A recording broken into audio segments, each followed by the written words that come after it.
Doctor, എനിക്ക് അറിയാവുന്ന ഒരാൾ, അപ്പോൾ അയാൾക്ക് കുട്ടികളുണ്ടാവാൻ ലേറ്റായ സമയത്ത് അവിടെ പറഞ്ഞാണ് അവളുടെ അമ്മയ്ക്ക് കുട്ടി ഉണ്ടാവാൻ ലേറ്റായിരുന്നു, അതുകൊണ്ട് അവൾക്കും ലേറ്റായിട്ടാണേലും ആയിക്കോളും. അതൊരു വളരെ വിശ്വാസത്തിൽ പോയി. പക്ഷെ ഒരു 3-4 കൊല്ലം കഴിഞ്ഞിട്ട് പിന്നെ ട്രീറ്റ്മെൻറ്റിന് ശേഷമാണ് കുട്ടി ഉണ്ടാവുന്നത്. ഈ പാരമ്പര്യമായി അങ്ങനെ ഒരു കാര്യമുണ്ടോ? അതായത് ഇൻഫെർട്ടിലിറ്റിക്ക് പാരമ്പര്യമായിട്ട് എന്തെങ്കിലും ബന്ധമുണ്ടോ, അമ്മയുടെയോ അച്ഛൻ്റെയോ? തീർച്ചയായിട്ടും ഫെർട്ടിലിറ്റിയുടെ ചില ആസ്പെക്ട്സ് ഒക്കെ തീർച്ചയായിട്ടും ജെനറ്റിക് ആയിട്ടുള്ള, ഇപ്പം ജെനറ്റിക് ആയിട്ട് വരാൻ സാധ്യതയുള്ള കുറച്ച് കണ്ടീഷൻസ് തീർച്ചയായിട്ടും അതിനകത്തുണ്ട്. ഫോർ എക്സാമ്പിൾ, ഇപ്പം ഫാദറിന് എന്തെങ്കിലും ഒരു ക്രോമസോം പ്രോബ്ലമോ അല്ലെങ്കിൽ ഒരു ഇഷ്യൂ ഉണ്ടായിരുന്നെങ്കിൽ ചിലപ്പോൾ മോനത് ഉണ്ടാവാം.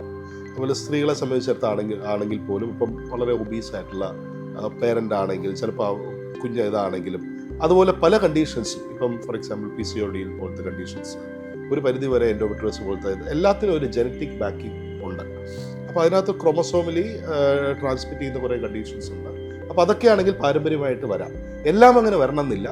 ഇപ്പോൾ ഫോർ എക്സാമ്പിൾ ഫാമിലിയിൽ എല്ലാവരും നോർമലായിട്ട് കുഞ്ഞുങ്ങളാവുന്നു, ബ്രദേഴ്സിനെല്ലാം കുഞ്ഞുണ്ട്, സിസ്റ്റേഴ്സിനെല്ലാം കുഞ്ഞുണ്ട്, പക്ഷേ അവർക്ക് മാത്രം ഇല്ലാണ്ടും ഇരിക്കാം. അപ്പോൾ അതായത് ഇപ്പോൾ സ്പൊറാഡിക്കായിട്ട് വരുന്നത്, ഇപ്പോൾ ഇഡിയോപ്പതിക് എന്ന് പറയും. നമ്മളിപ്പോൾ എന്തുകൊണ്ട് ഹസ്ബൻഡ് സെവൻ ചെക്ക് ചെയ്യുമ്പോൾ അസോസ്പമയായി അതിനകത്തൊരു ജനറ്റിക് ബാക്ക്ഗ്രൗണ്ട് വേണം എന്നില്ല എല്ലാ കണ്ടീഷനിലും. പക്ഷേ ഇഡിയോപ്പതിക്കായിട്ട് ഒരു കാരണമില്ലാതെ ഒരു ഫാമിലിയിൽ ഒരാൾക്കും അതുണ്ടാവാം.